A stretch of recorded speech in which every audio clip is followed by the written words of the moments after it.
Bonjour à tous, c'est François. Le 28 février 2020, j'ai défendu ma thèse de doctorat. Dans cette vidéo, je vous fais le remake de ma présentation. Mes recherches doctorales portent sur la modélisation hydromécanique des écoulements multiphasiques dans le charbon naturellement fracturé en vue de la récupération du méthane ou du stockage de CO2. Mais passons ce titre et commençons plutôt par une histoire en guise d'introduction. Il était une fois des plantes qui poussaient proche d'ici il y a fort longtemps, 350 millions d'années environ. À cette époque, l'Europe actuelle se situe en fait plus ou moins au niveau de l'équateur, dans une zone climatique humide où de nombreux marais couvrent les terres. Les concentrations en dioxyde de carbone sont aussi très élevées à cette époque, et toutes ces conditions sont propices au développement d'une végétation luxuriante, comme on la voit dans cette vidéo. Et lorsque les plantes meurent, elles tombent au fond du marais. Et les débris végétaux se dégradent peu parce qu'on se trouve dans un environnement marécageux pauvre en oxygène.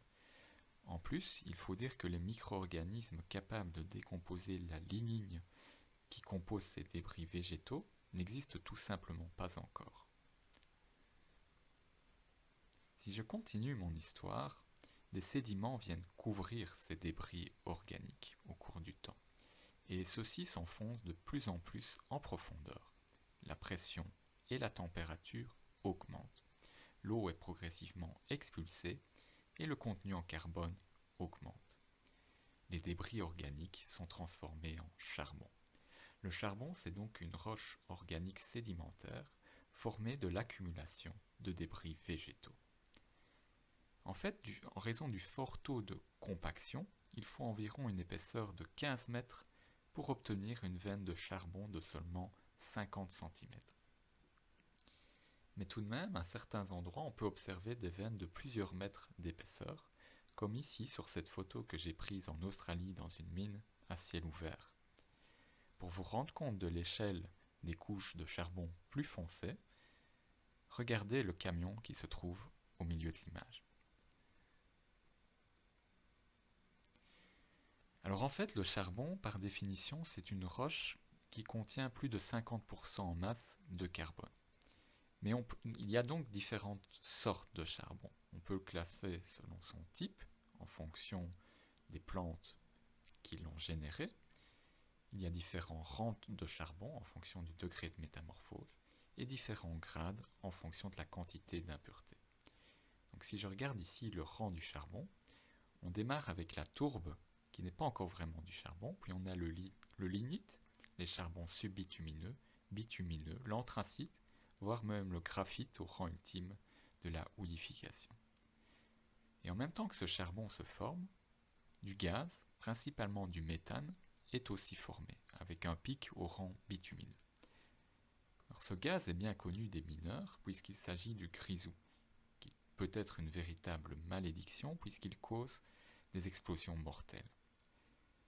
Ici, dans le cadre de ces recherches, je m'intéresse au gaz contenu dans les veines non exploitées. Et on appelle ce gaz le gaz de couche. Donc c'est le coal bed methane en anglais, soit CBM. Ce coal bed methane est en fait une ressource non conventionnelle. Si je compare avec les hydrocarbures conventionnels, celles-ci ont dû migrer d'une roche mère vers une roche haute, la roche réservoir, qui est plus poreuse et plus perméable. Dans le cas du charbon, le gaz est contenu dans la roche qui l'a vu naître. On se doute bien que ces deux configurations bien différentes requièrent des modèles bien différents. Ici, je compare les mécanismes de stockage du gaz dans le charbon et dans un réservoir conventionnel. Dans le charbon, le gaz est en fait adsorbé aux particules solides, tandis que dans le réservoir conventionnel, le gaz est comprimé dans les pores de la roche. Et donc, si de manière schématique, je regarde les courbes de production, dans le cas d'un réservoir conventionnel, la production baisse dès le début et on produit de plus en plus d'eau. En effet, on décomprime les pores et au fur et à mesure que ces pores sont décomprimés, il y a de moins en moins de gaz à produire. D'un autre côté, pour le charbon, là c'est la pression d'eau, la pression hydrostatique, qui maintient les molécules de gaz adsorbées. Il faut donc commencer par désaturer le matériau, on commence par produire de l'eau, et puis c'est seulement après que la production en gaz augmente et qu'on atteint un pic. Alors d'un point de vue conceptuel, pour produire du gaz, il faut baisser la pression d'eau. Et pour baisser cette pression, il faut forer un puits.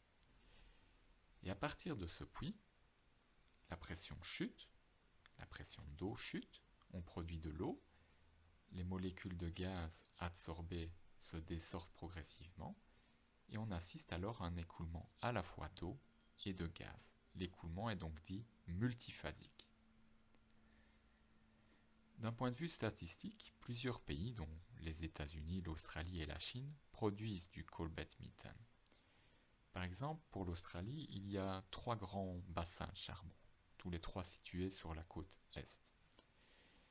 Et en fait, c'est lorsque le gouvernement du Queensland a décidé dans les années 2000 que 13% de son électricité devait venir du gaz naturel que la production a réellement augmenté.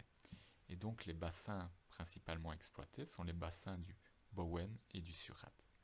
Notez qu'en Australie, on appelle le gaz de couche coal seam gas, soit le CSG. Alors évidemment, on peut s'intéresser au charbon pour le gaz qu'il contient et que l'on peut produire. Mais dans un contexte de préoccupation environnementale important, on peut aussi s'intéresser au charbon comme réservoir, et donc une roche dans laquelle on pourrait stocker du CO2 qui provient des émissions humaines liées à la combustion, par exemple, des énergies fossiles. Et donc ici, je vous présente un cycle du carbone intéressant, puisque on produit du méthane que l'on brûle pour produire de l'électricité, et donc on émet du CO2. Et si on récupère directement ce CO2, on peut le réinjecter dans la couche de charbon, où le CO2 sera adsorbé. Et en fait, ce qui est intéressant, c'est que le CO2 a plus d'affinité pour le charbon que le méthane. Il vient donc chasser les molécules de méthane, et on peut plus facilement produire le méthane. Ce qui est très intéressant.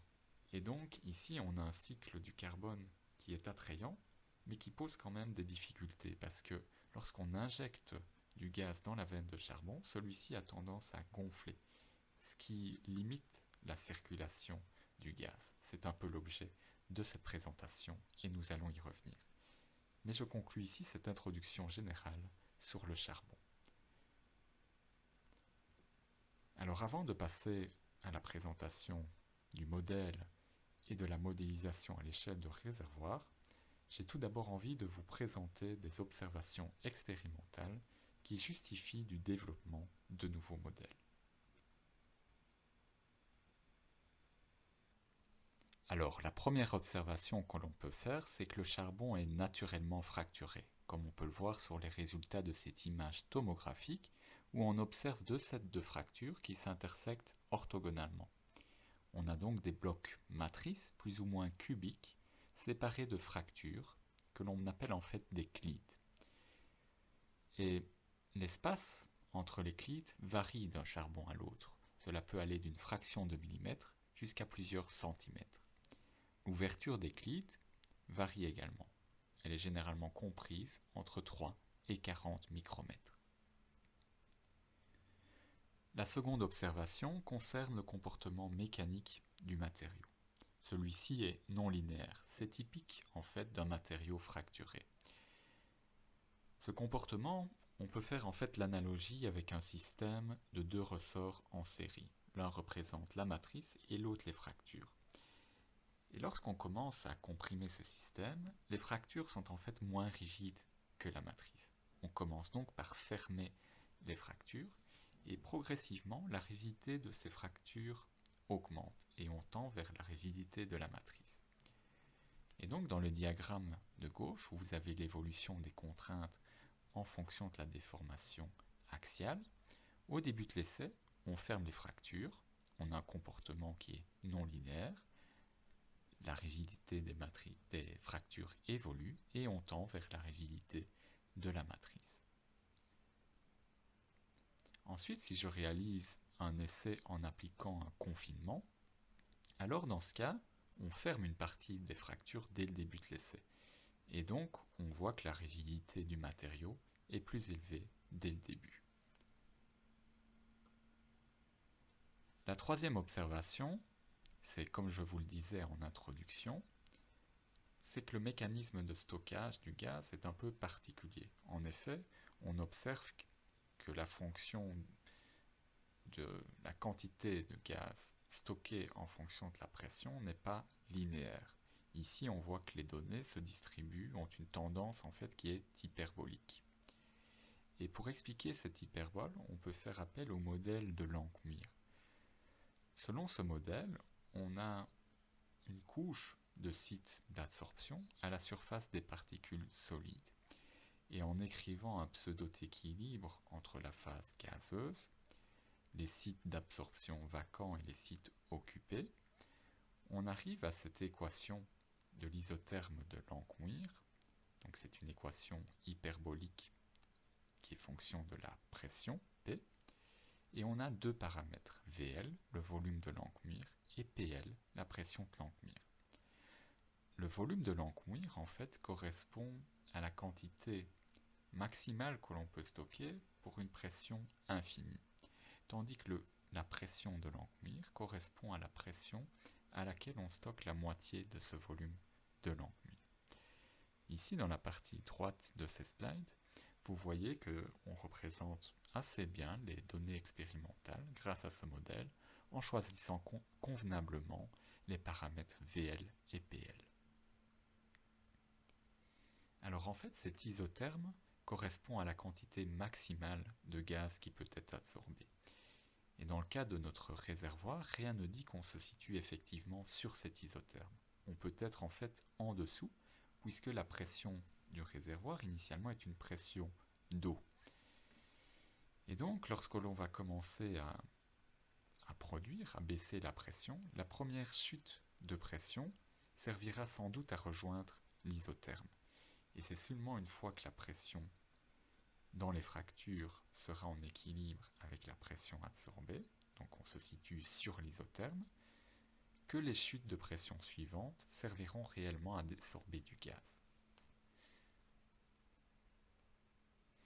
La quatrième observation, c'est que si la quantité de gaz adsorbé varie, on a une déformation du matériau. On représente ici des données expérimentales qui proviennent de la littérature et d'un essai que j'ai effectué, et on voit des déformations volumiques en fonction de la pression d'injection de CO2. Et ces données, on a l'impression à nouveau qu'elles se distribuent avec une tendance hyperbolique. Et donc, on aurait envie de relier ces déformations de sorption directement à la quantité de gaz adsorbé. Et donc pour ça, on peut utiliser un coefficient bêta, donc qui est un scalaire, et alors dans ce cas-là, on a une relation linéaire entre les déformations liées à l'absorption et la quantité de gaz adsorbé. Ou alors, on peut définir une nouvelle équation hyperbolique, donc utiliser un isotherme indépendant en définissant deux paramètres. Dans le cas où j'utilise ce modèle qui dépend de deux paramètres, je vois qu'on arrive à représenter un petit peu mieux les données expérimentales. Mais par facilité, ce qui est généralement fait dans la littérature, c'est de se contenter d'un modèle linéaire avec la quantité de gaz absorbé. On retiendra donc que nous avons besoin d'un paramètre bêta. Alors la cinquième et dernière observation, c'est que si le volume de la matrice change, s'il gonfle, cela peut impacter l'ouverture des fractures. Or, les fractures sont le chemin préférentiel de l'écoulement. C'est par là que l'écoulement se produit. Et donc, si l'ouverture des fractures diminue, l'écoulement se fait moins facilement. Et donc, là, on dit que la perméabilité du matériau diminue.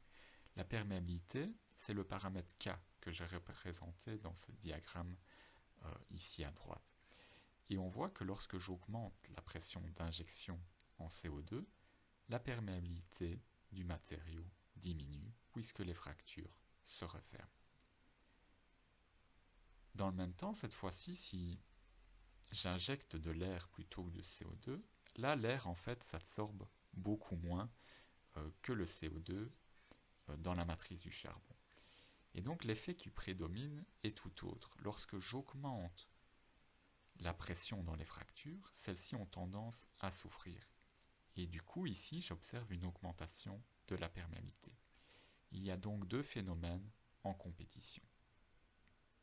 D'une part, les changements de volume de la matrice, et d'autre part, la pression dans la fracture.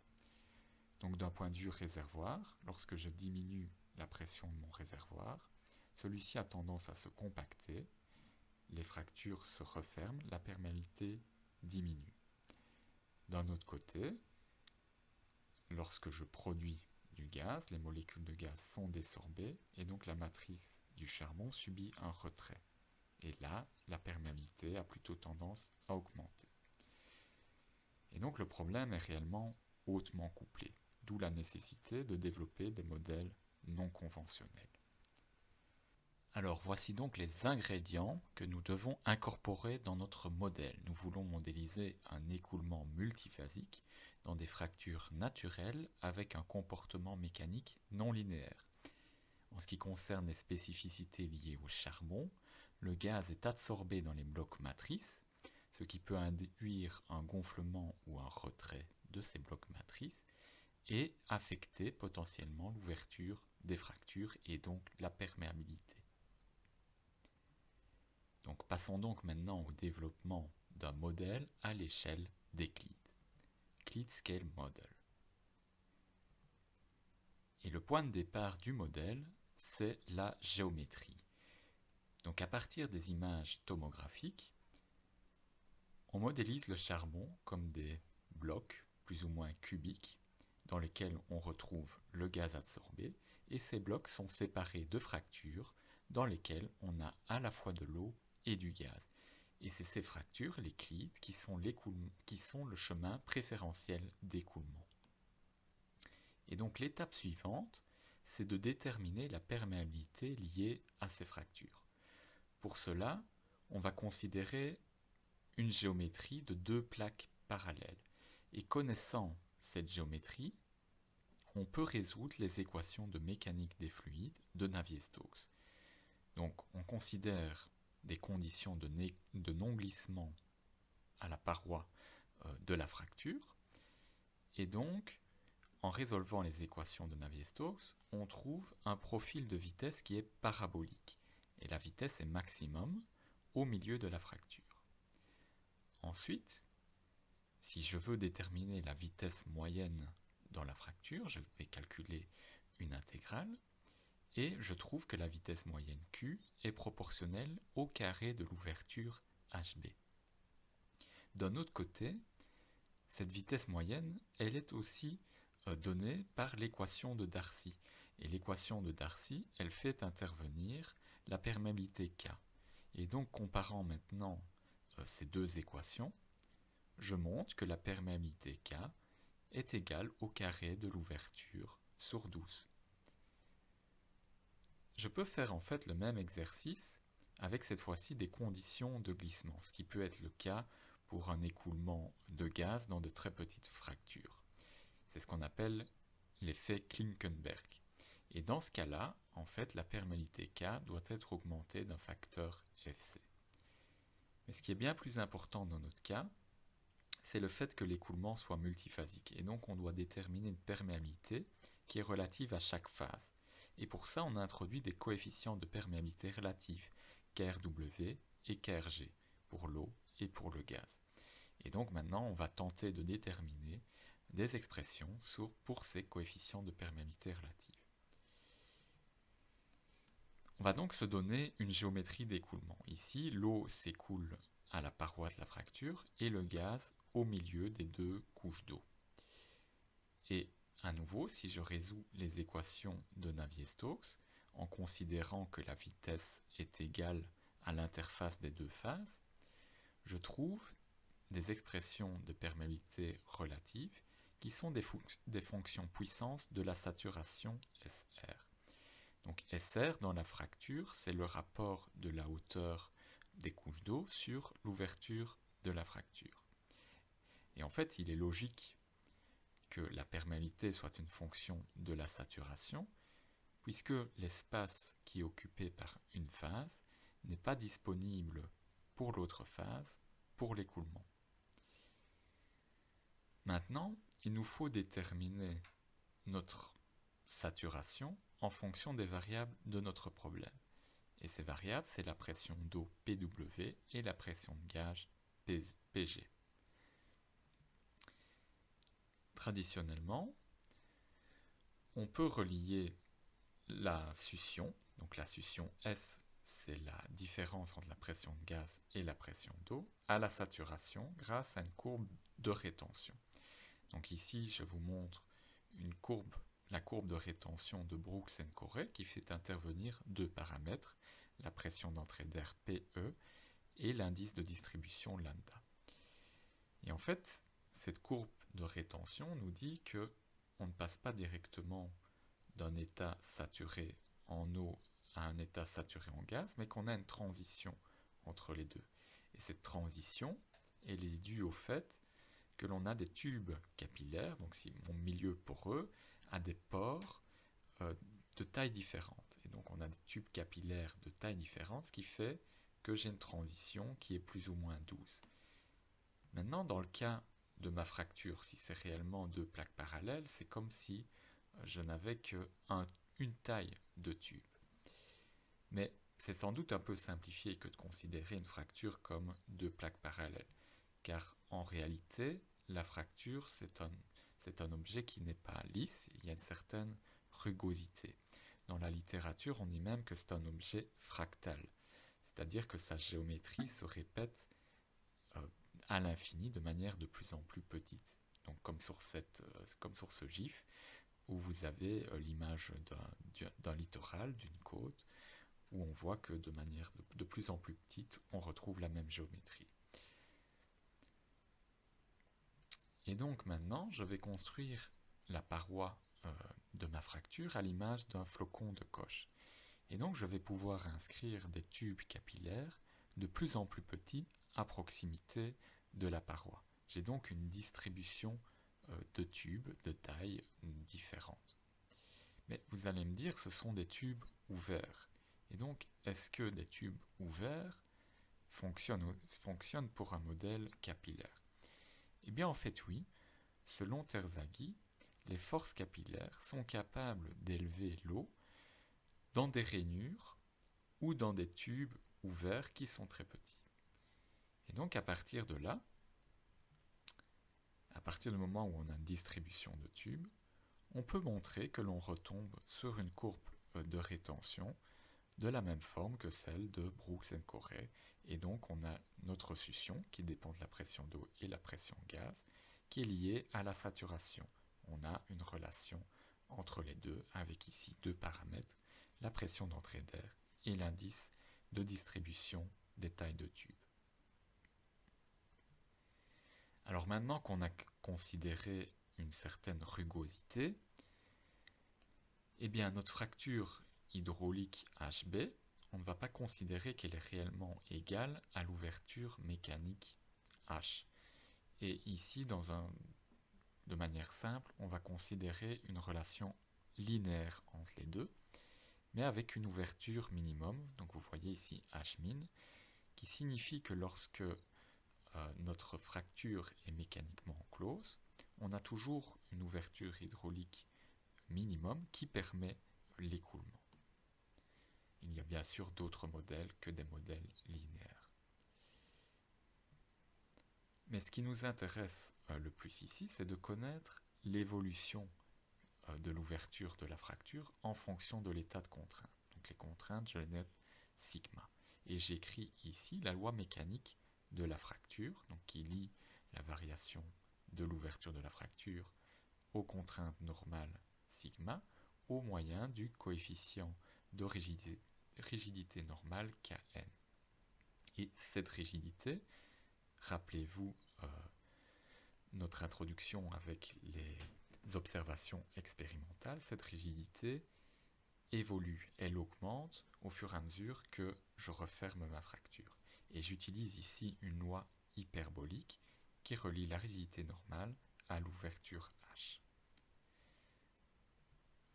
Ensuite, ce n'est pas tout. Il faut tenir compte de la pression de fluide que l'on a dans la fracture. Et pour cela, je vais faire intervenir les contraintes effectives. Et donc, maintenant, je vais écrire ma loi constitutive mécanique en termes de contrainte effective. C'est le prime qui est maintenant sur le sigma.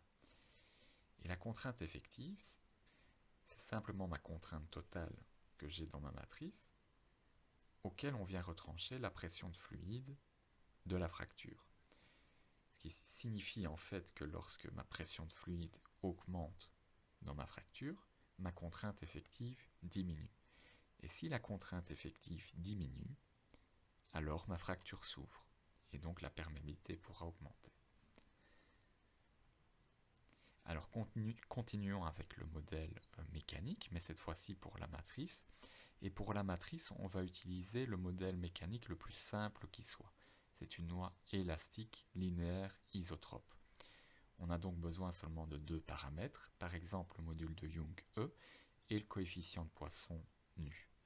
Et maintenant, si je combine ces blocs matrices avec des fractures, qui elles sont élastiques non linéaires, eh bien lorsque je charge ce système, donc ici j'ai quelques blocs superposés séparés de fractures horizontales, eh bien l'ouverture des fractures horizontales diminue lorsque je déforme ce système. Et avec la diminution de l'ouverture, la rigidité normale augmente. Et donc au final, le comportement global de mon matériau fracturé présente un comportement non linéaire. Et choisissant convenablement mes paramètres, j'arrive en fait à représenter les données expérimentales que je vous présentais plus tôt. Alors, donc maintenant on a un modèle pour un milieu fracturé qui nous permet de modéliser des écoulements multiphasiques dans les fractures, mais il nous reste encore à tenir compte des spécificités liées au charbon. Et c'est là que va intervenir maintenant notre isotherme de Langmuir. En fait, dans la matrice, le gaz est sous forme adsorbée, alors que dans les fractures, le gaz est libre. Et donc, pour calculer le transfert d'un élément à l'autre, je vais convertir ma pression de fracture en pression équivalente, que je note Pb ici en orange, grâce à l'isotherme de Langmuir. Et c'est en fait la différence entre cette pression adsorbée équivalente et la pression réellement adsorbée à la frontière de la matrice qui contrôle le transfert de la matrice vers les fractures ou inversement. Ensuite, dans le bloc matrice, là j'ai des flux diffusifs qui suivent le gradient de pression de gaz adsorbé dans la matrice. Donc cette loi fait intervenir un coefficient de diffusion dans la loi de Fick. Et puis, dans les fractures, là j'ai un écoulement d'advection qui suit la loi de Darcy au moyen d'une perméabilité K qu'on relie directement à l'ouverture de la fracture. Enfin, il me reste à tenir compte du gonflement ou du retrait de la matrice.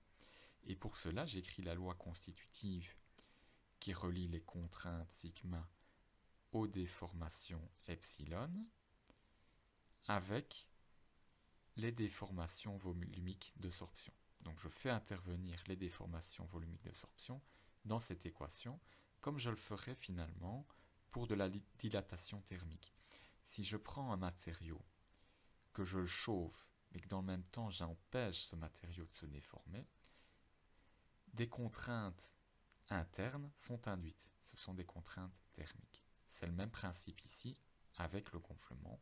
Si j'empêche le matériau de se déformer, des contraintes internes de gonflement sont induites. Et dans le cas où j'ai des fractures, si l'état de contrainte varie, l'ouverture des fractures peut varier et donc la perméabilité aussi.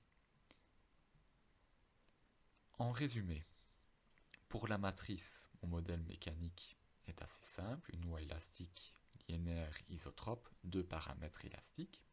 Modèle hydraulique, une loi de Fick avec un coefficient de diffusion. Au niveau couplage, j'ai un paramètre bêta qui relie ma quantité de gaz absorbée à mes déformations volumiques induites par l'absorption. Ensuite, pour mes cleats, d'un point de vue mécanique, j'ai besoin de rigidité normale et tangentielle. D'un point de vue hydraulique, ma perméabilité est directement liée à l'ouverture de la cleat. J'ai besoin d'une courbe de rétention avec ici deux paramètres, la pression d'entrée d'air, l'indice de distribution. D'un point de vue couplage, mon ouverture hydraulique est liée à mon ouverture mécanique. Ensuite, la variation de masse de fluide M varie en fonction de la variation de l'ouverture des fractures. Donc, par exemple, lorsque je ferme ma fracture, j'ai moins d'espace pour stocker de l'eau, donc j'ai une quantité d'eau qui peut varier. Enfin, ma loi mécanique est écrite en termes de contraintes effectives. Et puis, il y a encore le transfert d'un élément à l'autre qui fait intervenir l'isotherme de Langmuir avec ses deux paramètres VL et PL. Donc, ce modèle hydromécanique à l'échelle des fractures a été implémenté dans le code élément fini Lagamine, qui est développé par l'Université de Liège depuis quelques décennies. Maintenant que notre modèle est implémenté, on a envie de procéder à quelques vérifications pour vérifier cette implémentation. Et pour cela, on va faire des simulations sur des cas simples dont on connaît la solution analytique. Donc ici, je vous donne l'équation constitutive d'un bloc matrice où on a une relation entre les contraintes sigma, la variation des contraintes sigma, et la variation des déformations epsilon.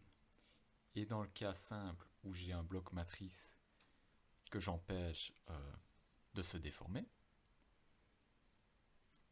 ma loi se simplifie en ceci. Donc j'ai une variation de contrainte sigma qui est reliée simplement à la variation des déformations volumiques de sorption que je calcule grâce à l'isotherme de Langmuir et du coefficient bêta. Et dans cette loi, Km est en fait un paramètre élastique qui n'est pas nouveau puisqu'on peut le faire dépendre du module de Young et du coefficient de Poisson. Et donc ici, on voit cette loi analytique en pointillé et la comparaison avec les résultats numériques, et on a bien une correspondance. Mais ce qui nous intéresse, en fait, c'est quand même un matériau fracturé. Donc maintenant, j'installe une fracture verticale au milieu de mon bloc, et j'ai envie de calculer mon évolution de la perméabilité en fonction de l'ouverture de la fracture. De nouveau, j'écris la loi constitutive pour mon bloc matrice, et cette fois-ci, horizontalement, mon bloc matrice peut se déformer si la fracture se referme ou s'ouvre. Donc c'est pour ça que j'écris delta epsilon xx égale delta h sur w, où w est la largeur de mon bloc. Et donc, considérant ces conditions, ma loi se simplifie comme ceci, où m n'est pas un nouveau paramètre, à nouveau on peut le faire dépendre du module de Young et du coefficient de Poisson. Maintenant, j'ai aussi l'équilibre qui nous vient de la fracture, où dans le cas je considère une rigidité normale constante, s'écrit comme ceci à l'équation 2. Donc je relie les contraintes normales à la fracture, la pression de fluide dans la fracture, donc ici j'ai les contraintes effectives, à l'ouverture des fractures et la réalité normale Kn. Et donc maintenant, si je combine ces deux équations, je trouve une solution analytique pour mon évolution d'ouverture de fracture, qui dépend donc de delta P, la variation de pression de fluide dans la fracture, de delta epsilon, qui sont les déformations volumiques induites par l'absorption, et j'ai aussi ici des paramètres liés à ma fracture, Kn, la réalité normale de ma fracture, et M, un paramètre élastique du bloc matrice. Et donc dans cette loi, on voit que si j'augmente ma pression de fluide, mon ouverture s'ouvre, et d'un autre côté, si mon bloc matrice gonfle, mon ouverture se referme. Alors on compare ici cette solution analytique avec les résultats de simulation. On voit que l'on correspond bien. Je peux en fait développer une loi analytique pour différentes conditions frontières. Donc par exemple, verticalement, au lieu d'empêcher les déplacements, je peux appliquer une contrainte axiale. Et ce qui est amusant en fait quand on connaît la loi analytique, c'est qu'on peut l'étudier, on peut faire une étude mathématique de la fonction, et notamment calculer le minimum de la fonction, qui physiquement correspond à la pression de rebond, c'est-à-dire la pression à laquelle la perméabilité va commencer à augmenter lorsque l'effet des contraintes effectives prend le dessus sur le gonflement de la matrice quand j'injecte du gaz. Et donc ici vous voyez les expressions des pressions de rebond qui correspondent à 4 mégapascales et 3,55 mégapascales pour les deux cas de conditions limites étudiées. Alors effectivement, moi ce qui m'intéresse, c'est une rigidité qui évolue de manière hyperbolique. Bon, ce cas-là, je ne vous présente pas la solution analytique qui est un peu plus complexe, mais on peut le faire. Je vous représente directement la solution et la comparaison des résultats numériques. Alors en fait, ces résultats numériques, chaque point, chaque petite croix que vous voyez correspond à une simulation où j'injecte du gaz, progressivement le gaz se diffuse dans la matrice, l'ouverture de la fracture évolue, et je viens chercher à la fin de la simulation mon ouverture stabilisée qui correspond à la pression, à la perméabilité finale. Mais pendant tout ce temps, on a eu un comportement qui est dit transitoire. Donc maintenant, on peut s'intéresser aussi d'un point de vue analytique à ce comportement transitoire. Et donc dans la matrice, l'équation différentielle qui régit l'évolution de la pression adsorbée est celle-ci, où le coefficient tau est un temps de sorption, donc qui dépend de la taille du bloc matrice et du coefficient de diffusion de la matrice. Et P', en fait, c'est la pression limite vers laquelle je vais faire tendre mon bloc matrice, en quelque sorte ma sollicitation. Et donc si dans mon réservoir je fais baisser la pression de manière linéaire, ma pression adsorbée limite, elle va varier de manière hyperbolique du fait de l'isotherme de Langmuir. Puis je vais maintenir cette pression limite constante, et on voit que ma solution analytique ici en trait plein tend vers cette pression limite après un certain temps. Et tout ce qui se passe avant, c'est un comportement transitoire. Alors, je vais comparer maintenant cette solution analytique aux résultats numériques. Et donc numériquement, je viens augmenter la pression autour de mes blocs et le gaz se diffuse à l'intérieur de mes blocs. Et je viens calculer la moyenne de la pression dans mon bloc, et je vous le représente ici en trait plein. Donc ça, c'est la pression moyenne sur le bloc que je compare à la solution analytique.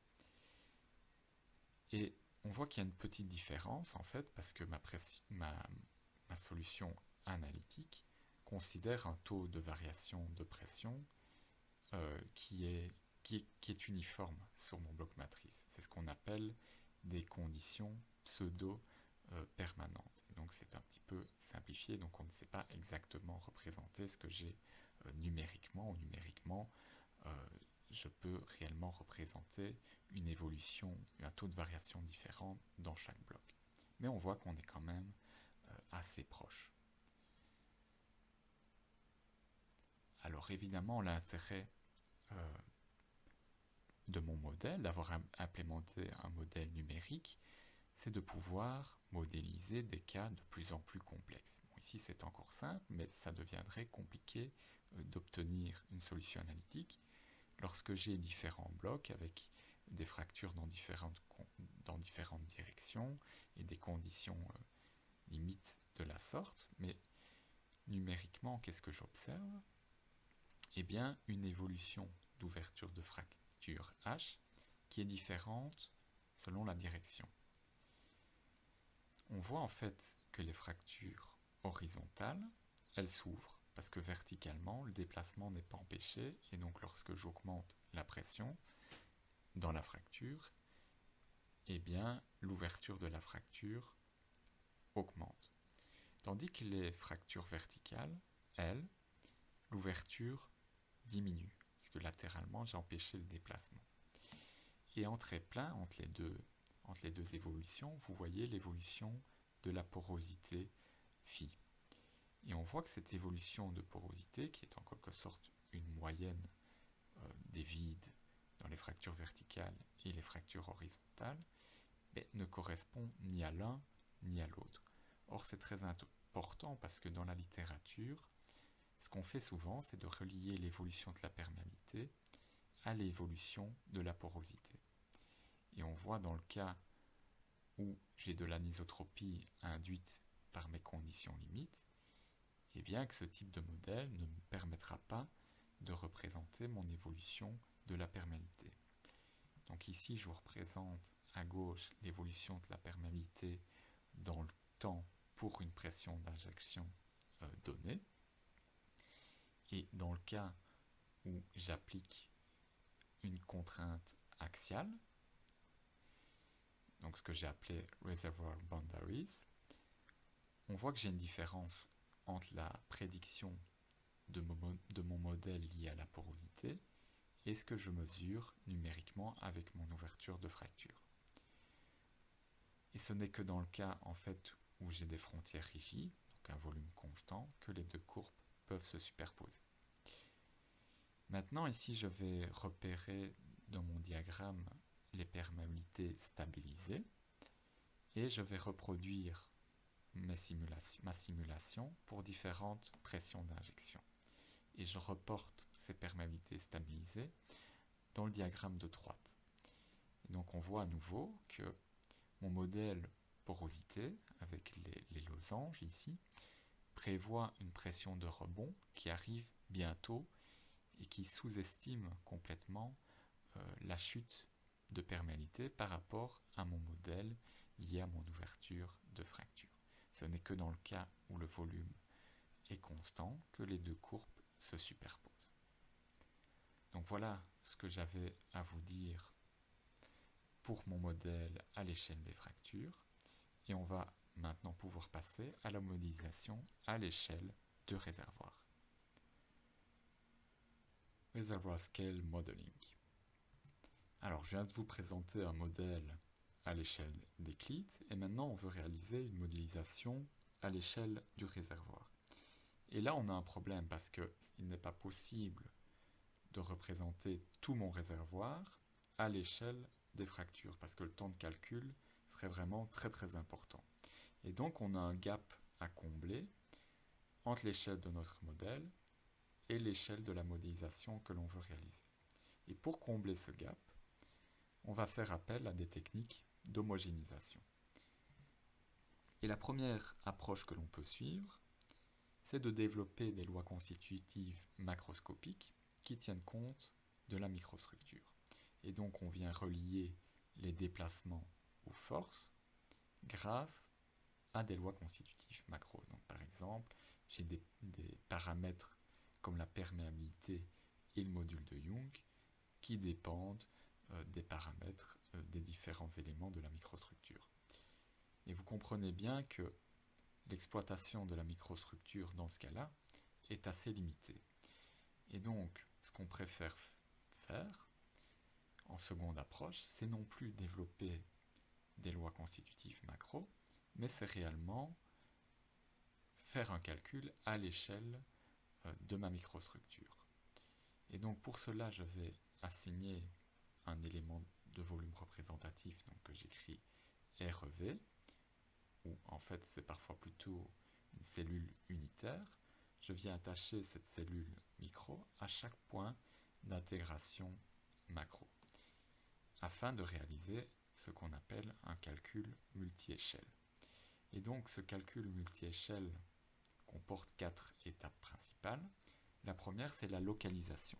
Donc je viens localiser la sollicitation sur la microstructure. Je viens ensuite résoudre mon problème micro. Une fois que mon problème micro est résolu, j'homogénise la réponse que je transfère à l'échelle macro et je résous ensuite mon problème macro. Donc maintenant, on va passer en revue ces 4 étapes. Donc la première, la localisation de la macro vers la microstructure, elle est réalisée au travers des conditions frontières. Et on utilise en fait des conditions limites périodiques. Donc en termes de déplacement, cela veut dire que le déplacement d'une frontière de droite ou du haut suit le déplacement de la frontière de gauche ou du bas, avec comme seule différence l'application de la déformation macro.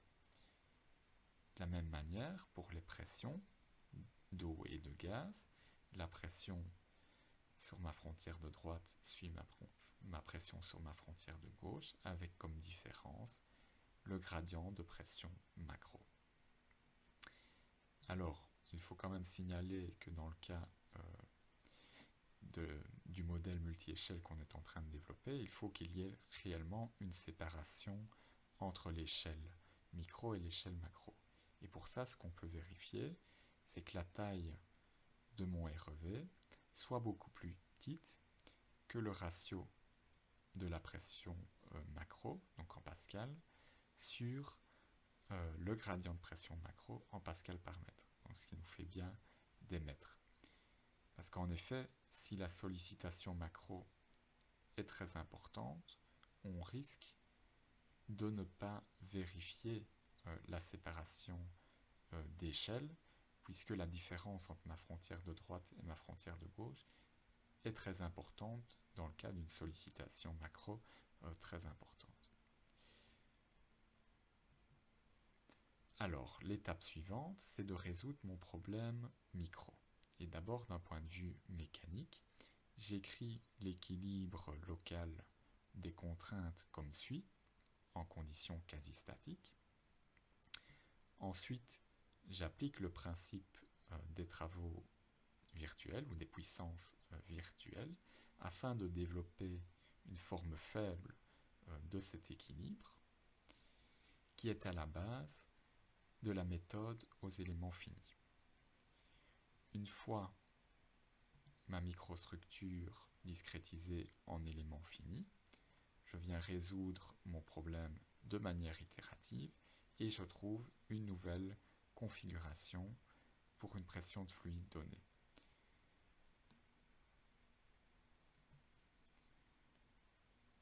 Ensuite, je viens résoudre mon problème hydraulique et pour cela, j'ai quelques conditions à respecter. Tout d'abord, l'antisymétrie des flux aux frontières, puisque en condition de régime permanent, donc en fait on va développer notre modèle micro, ici on va le simplifier en le résolvant en condition de régime permanent, bien dans ce cas-là, il n'y a pas d'emmagasinement. Et s'il n'y a pas d'emmagasinement, cela veut dire que tout ce qui rentre par la frontière de gauche doit être égal à tout ce qui sort par la frontière de droite. Ensuite, en termes de pression. La différence entre la pression, par exemple, à mon nœud 11, qui est sur ma frontière droite, et la pression nœud 4, qui est sur ma frontière gauche, doit être égale au gradient de pression macro selon x fois cette distance entre les deux frontières. Alors concrètement, comment est-ce que je résous mon problème micro? En regardant en fait le bilan de masse, donc le bilan des flux, en chaque nœud. Puisque en chaque nœud, tout ce qui rentre doit être égal à tout ce qui sort. Et donc j'écris que la somme des flux oméga doit valoir 0. Et ces flux oméga sont proportionnels à la différence de pression entre deux nœuds connectés. Et phi ici, c'est mon modèle hydraulique, donc dans notre cas qui fait intervenir l'ouverture de ma fracture. Donc ici, je prends le cas simplifié où je n'ai que 5 nœuds pour vous construire un système de seulement quelques équations. Donc avec mes 5 nœuds, en réalisant le bilan en chaque nœud et tenant compte des conditions que je vous ai présentées à la slide précédente, je trouve un système de 5 équations à 5 inconnus. Et ces 5 inconnus, ce sont les pressions de fluide aux différents nœuds. Alors si vous êtes attentif, en fait, vous remarquerez que la troisième équation est une combinaison linéaire des deux premières. Et donc en fait, cela veut dire que cette équation n'apporte pas d'informations nouvelles. Il nous manque donc de l'information pour résoudre notre problème. Et donc afin de bien poser mon système, je vais venir appliquer ma pression macro à l'un des nœuds. Et ainsi mon problème est cette fois-ci bien posé. Alors dans un premier temps, je vais résoudre le système pour l'eau parce qu'il est indépendant des pressions micro de gaz. Et puis seulement après, je viens résoudre mon système pour le gaz, où là je dépends des pressions d'eau lorsque je considère du gaz dissous. La troisième étape, c'est l'homogénéisation. Et l'homogénéisation est basée sur la condition de macro-homogénéité de Hill-Mandel, qui nous dit que la moyenne des variations des travaux micro doit être égale à la variation du travail macro. Et donc cette condition peut être satisfaite en calculant la contrainte macro comme étant une moyenne, donc ici que j'écris au moyen d'une intégrale, des contraintes micro. Donc voilà pour les contraintes. D'un point de vue flux, si je considère des conditions de régime permanent, je peux simplement regarder ce qui se passe à la frontière. Donc si je reprends mon réseau hydraulique précédent, mon flux horizontal, comme j'ai deux fractures horizontales, je vais regarder dans ma frontière de droite quels sont mes flux à l'extrémité des fractures. Je viens les additionner et j'ai mon flux selon x. Pour y, je vais regarder mon flux dans mon dernier élément là-haut. Et mes flux sont ainsi homogénéisés. J'ai mes flux macro d'eau et de gaz. La troisième quantité que je dois homogénéiser, ce sont les quantités de fluide, d'eau et de gaz. Donc pour l'eau, c'est ce que j'ai dans mes fractures. Pour le gaz, j'ai du gaz dans les fractures, du gaz dissous dans l'eau des fractures, et aussi du gaz adsorbé dans la matrice. Et pour le gaz adsorbé dans la matrice, en fait, je vais ici faire intervenir un comportement transitoire. Donc malgré que mon problème soit résolu en conditions de régime permanent pour les fractures, pour ma matrice, je fais intervenir maintenant l'équation différentielle que je vous présentais tout à l'heure. Donc c'est en quelque sorte une solution analytique que je viens introduire pour tenir compte du régime permanent des blocs matrices. Et donc on voit ici que ma densité de gaz adsorbé dépend d'un temps de sorption taux. Une fois que j'ai mes quantités de fluide, je peux calculer l'emmagasinement macro comme étant la différence de quantité de fluide entre deux temps sur le pas de temps considéré. La quatrième et dernière étape, c'est la résolution du problème macro. Et en fait, comme je vais à nouveau utiliser des éléments finis, la méthode multi-échelle que j'utilise est appelée la méthode élément fini au carré. Donc, notez effet carré. Donc la méthode élément fini lie les déformations aux contraintes au travers d'une matrice de rigidité. Et cette matrice de rigidité, je vais la calculer par perturbation. Donc je vais venir perturber chaque degré de liberté donc de mon vecteur où j'ai mes déformations, mais aussi mes gradients de pression et ma pression de fluide. Et je vais venir voir le résultat en termes de contraintes, de flux et de variation de quantité de fluide. Et ce sera ainsi un moyen de calculer de manière numérique les dérivés qui interviennent dans les éléments de ma matrice de rigidité.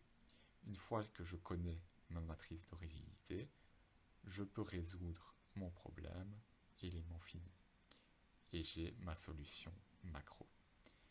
Donc en résumé, voici l'algorithme de la méthode élément fini au carré. Donc je viens discrétiser ma macrostructure, ici donc mon réservoir, avec des éléments finis.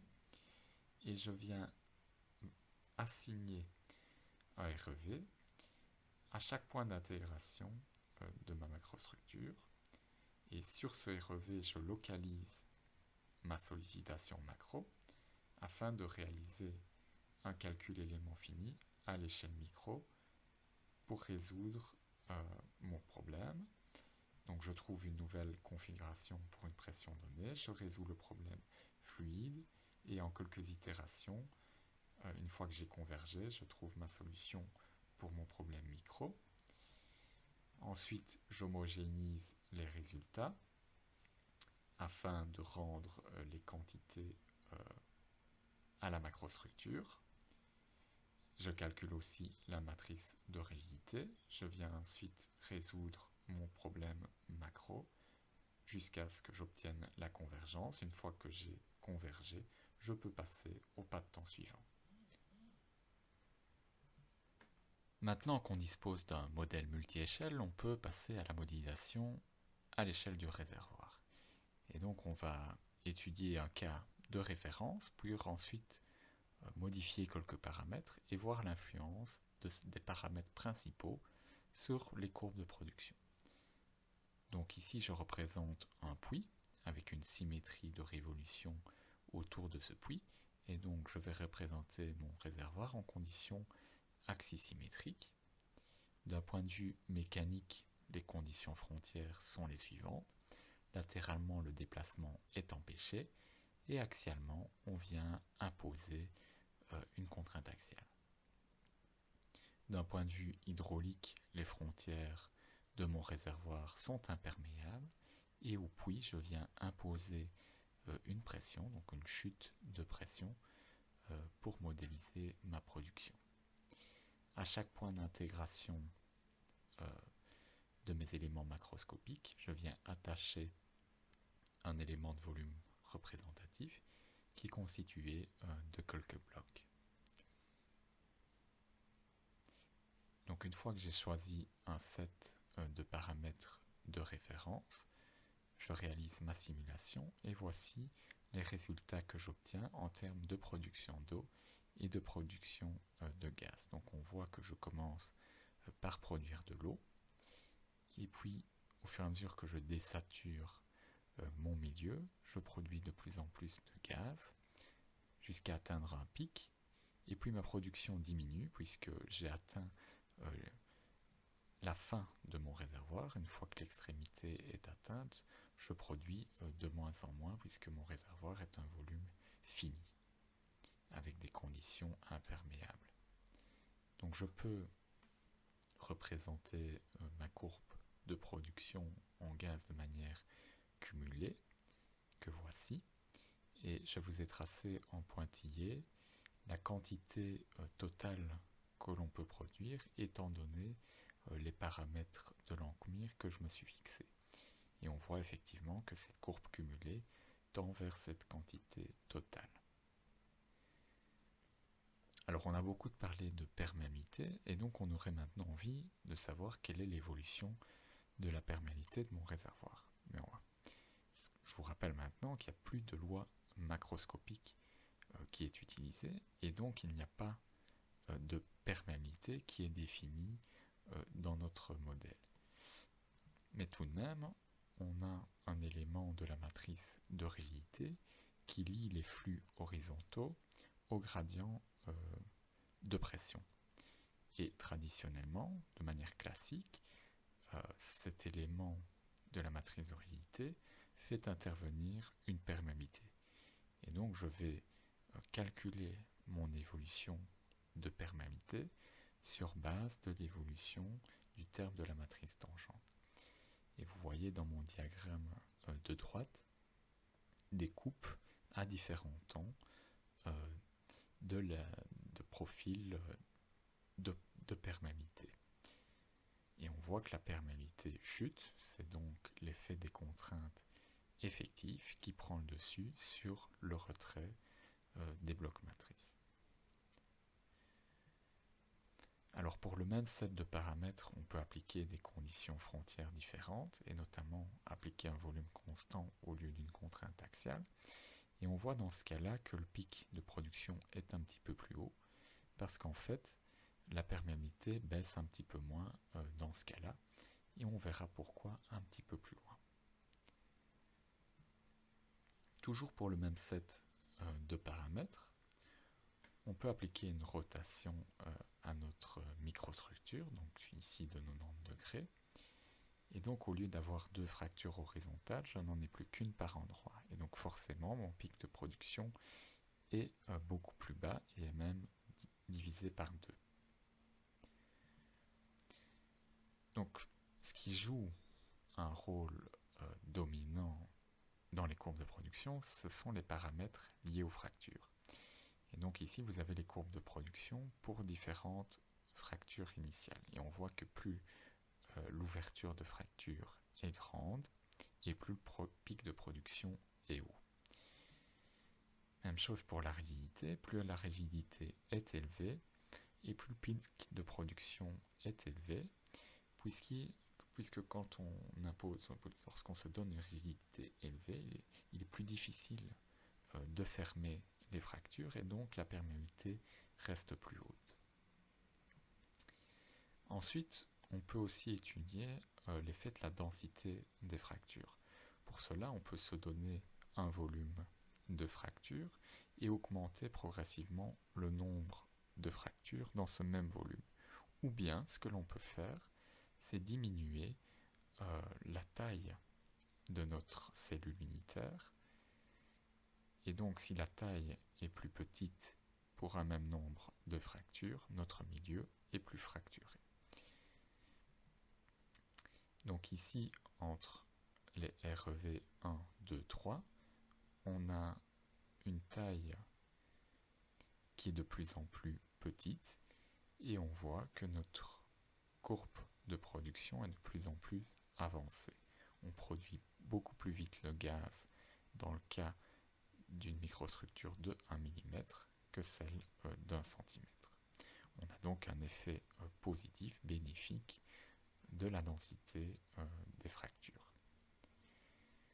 Ce qu'on peut vérifier, ce qui est intéressant à regarder aussi, c'est lorsque je prends mon REV de 5 mm et que je le duplique pour avoir un REV de 1 cm, donc qui représente la même microstructure, voir si j'obtiens effectivement les mêmes résultats. Et c'est bien le cas, puisque mes courbes 2 et 4 se superposent.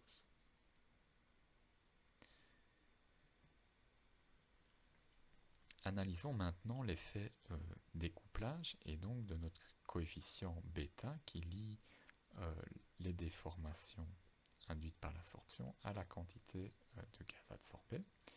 Et on voit dans le cas où j'applique des conditions réservoirs que le coefficient bêta a finalement un rôle très limité. Parce qu'en fait, lorsque j'applique des conditions réservoirs, le retrait de la matrice est principalement converti en subsidence de la veine de charbon. Alors que si j'applique un volume constant, donc où j'empêche la subsidence, ben là le coefficient bêta joue un rôle beaucoup plus important. Et donc la question qui se pose, c'est quelles conditions est-ce que je dois appliquer? Des conditions réservoirs ou un volume constant? Parce qu'en réalité, normalement, on doit appliquer une contrainte sur la veine, puisque ce sont des roches qui se trouvent au-dessus de la veine, qui ont un certain poids. Mais d'un autre côté, ce qui se passe, c'est qu'on représente une microstructure en 2 dimensions, avec des fractures qui sont continues. Or, en réalité, la microstructure, elle est 3D, et les blocs matrices ont des points d'attache par endroit, qui fait qu'on devrait se rapprocher de conditions de volume constant à certains endroits.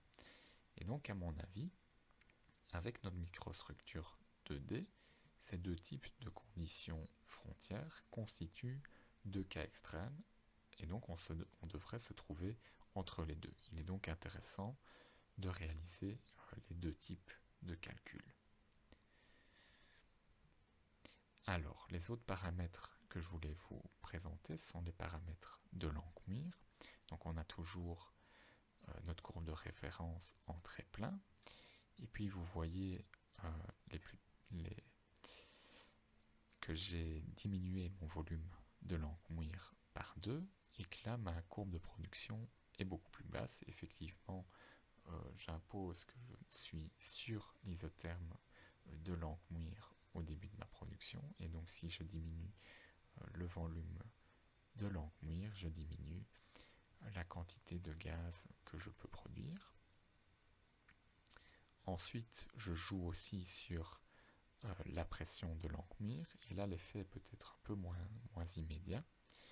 On voit que lorsque je divise ma pression de Langmuir par 2, en fait pour ma pression initiale de 3 mégapascales, j'ai une quantité de gaz absorbé qui est plus élevée que dans mon cas de référence. Par contre, comme j'abandonne mon réservoir à une pression qui n'est pas nulle mais qui est de 1 mégapascal, eh bien la quantité de gaz qui reste absorbée est aussi plus élevée que dans mon cas de référence. Et donc la différence des deux fait que je peux moins produire que dans mon cas de référence, et c'est la raison pour laquelle ma courbe de production cumulée se situe un petit peu en dessous. Alors, autre paramètre, c'est le temps de sorption. Et on voit effectivement que plus j'applique un temps de sorption élevé, et plus la production est différée dans le temps. À noter que pour des temps de sorption très faibles, donc où je m'approche d'un équilibre direct entre la pression dans les fractures et le bloc matrice, eh bien ce qui va jouer le plus sur la cinétique, ce sera alors l'advection dans les fractures. Les derniers paramètres que je voulais étudier, ce sont ceux de la courbe de rétention. Donc il y en a 2, la pression d'entrée d'air et l'indice de distribution lambda. Et regardons tout de suite l'effet de ces paramètres sur les courbes de rétention. Donc ici, en bas à gauche, on voit que lorsque j'augmente la pression d'entrée d'air, eh bien ma saturation diminue plus tard avec ma succion. Et donc on voit bien dans mon diagramme de droite que ma saturation en eau reste plus haute à proximité du puits. Et si ma saturation est plus haute, ma perméabilité relative au gaz est plus basse, et donc ma production est différée dans le temps. Maintenant, sur l'indice de distribution des tubes capillaires lambda, on voit que si j'augmente cet indice, en fait, cela correspond à diminuer l'hétérogénéité des tubes. Donc je suis plus homogène. Et dans ce cas-là, la transition entre l'état saturé en eau et saturé en gaz est moins 12. Et dans ce cas-là, on voit que ma saturation, dans mon diagramme de droite, est plus basse. Et donc une perméabilité relative au gaz qui est plus élevée, d'où le fait que je produise le gaz beaucoup plus tôt. Donc voilà pour cette analyse paramétrique. Donc maintenant, le dernier élément que je voulais vous présenter, c'est la comparaison du modèle avec des données de production réelles. Et ici, je vous présente des données qui proviennent d'un bassin au Canada, qui est un peu particulier parce que c'est un réservoir sec. On n'a donc pas de production d'eau, d'où le fait que la production en gaz chute dès le début. Et donc, je fournis à mon modèle l'évolution de la pression au puits et j'essaye de reproduire les données de production de gaz, donc mes losanges en orange. Et donc j'avais une partie des paramètres qui étaient connus et une autre partie qui était inconnue sur lesquelles j'ai joué afin de représenter au mieux ces données. On voit qu'on n'est pas si mal, mais tout de même un peu avant 200 jours, on avait une chute de la pression de puits et donc notre modèle a réagi en augmentant la production à ce moment-là.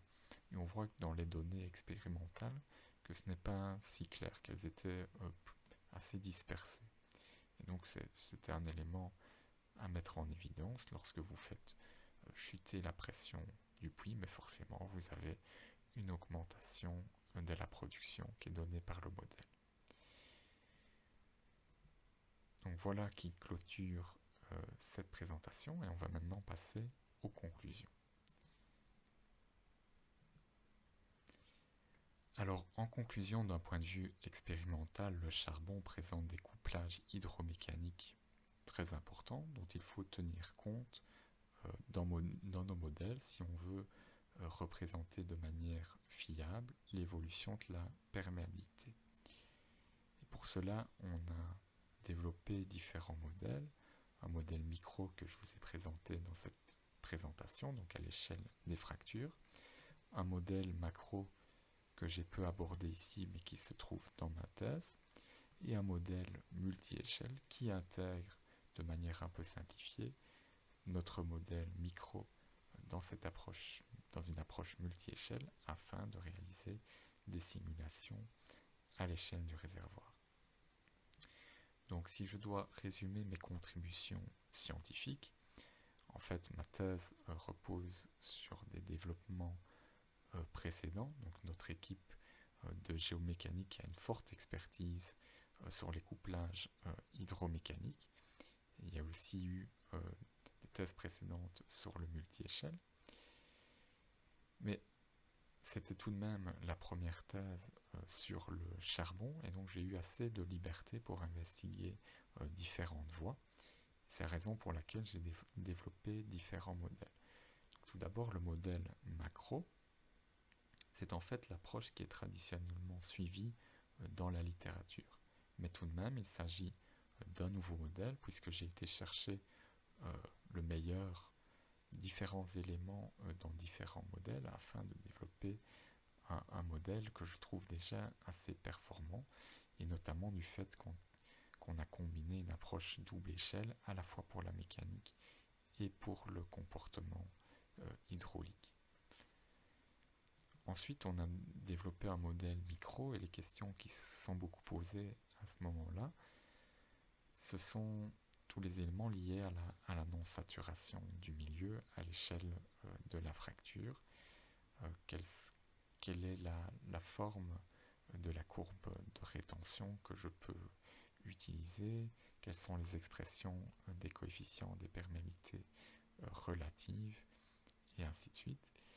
Et on a aussi voulu développer des solutions analytiques pour des cas simples, solutions qu'on ne trouve pas forcément dans la littérature et qui nous ont permis de vérifier l'implémentation de notre modèle. Ensuite, ce modèle, on l'a intégré dans l'approche multi-échelle et donc on démarrait d'un modèle qui était développé pour du saturé, donc une saturation en eau, et donc on a introduit un nouveau degré de liberté pour le gaz, et il a fallu introduire toutes les lois liées à la non-saturation et aux écoulements multiphasiques qui nous viennent de notre modèle micro. Alors, le modèle micro intégré dans multi-échelle est un petit peu simplifié puisqu'il est résolu en conditions de régime permanent à l'échelle pour les fractures, mais on a introduit la loi analytique qu'on utilisait dans notre modèle macro pour l'évolution de la quantité de gaz adsorbé, donc grâce à un temps de sorption qui nous permet de tenir compte des effets transitoires. Alors, il reste bien sûr des choses à faire et j'en vois quelques-unes. Tout d'abord, d'un point de vue stimulation du réservoir, je n'ai pas du tout étudié la fracturation hydraulique puisqu'on a considéré des fractures naturelles, ce qui est le cas du charbon.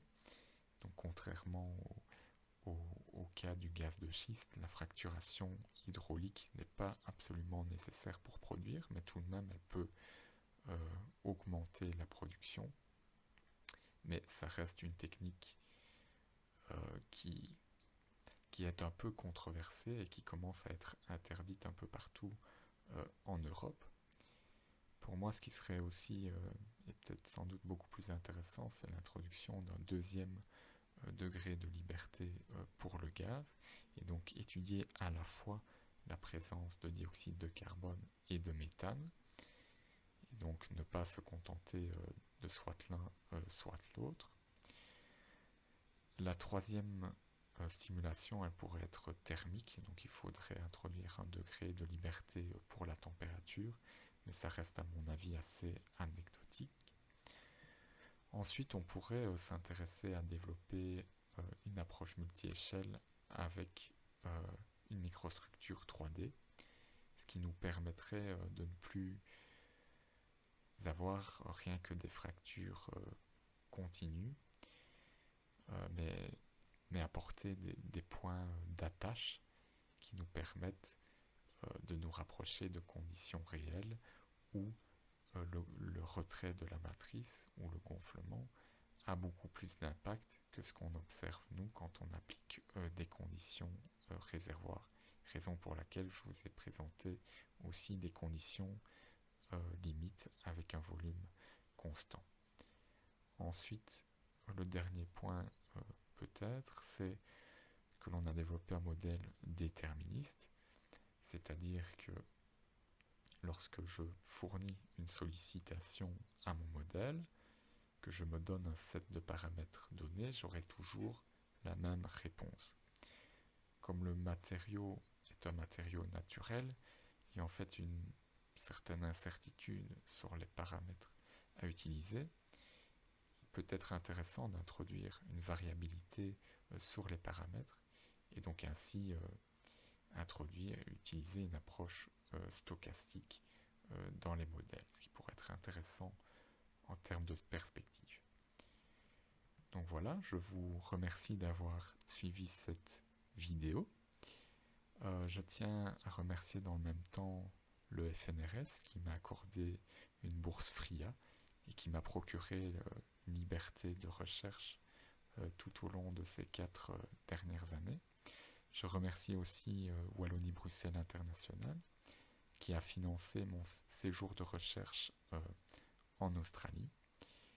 Et puis je tiens à remercier mes promoteurs, Frédéric Collin et Olivier Buzy, pour leur confiance. Voilà, je vous remercie.